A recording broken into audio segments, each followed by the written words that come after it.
దేవునికి మహిమ కలుగునుగాక. ఉదయకాల సమయంలో హెబ్రీయులకు రాసిన పత్రిక 6వ అధ్యాయము 4వ వచనం చదువుకుందాం.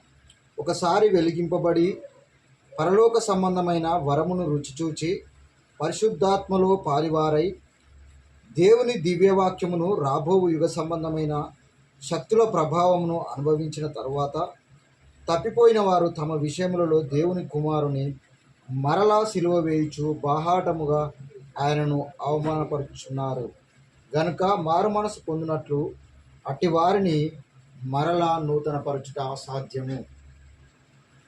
ప్రియ దేవుని వాక్యం వింటున్న సహోదరి సహోదరుడా, దేవుని యొక్క వాక్యం సెలవిస్తుంది, ఒకసారి వెలిగింపబడి ఈ పరలోక సంబంధమైనటువంటి వరమును రుచి చూచిన తర్వాత దేవుని దివ్య వాక్యమును ఎవరైతే తప్పిపోతారో దేవుని యొక్క విషయంలో వారిని నూతనపరచుట అసాధ్యం అంటున్నారు. ఉదాహరణకు చూసుకున్నట్లయితే ఇస్కరియోతు యూదా మరి దేవుని విషయంలో పడిపోయాడు, తన జీవితాన్ని పతనం చేసుకున్నాడు.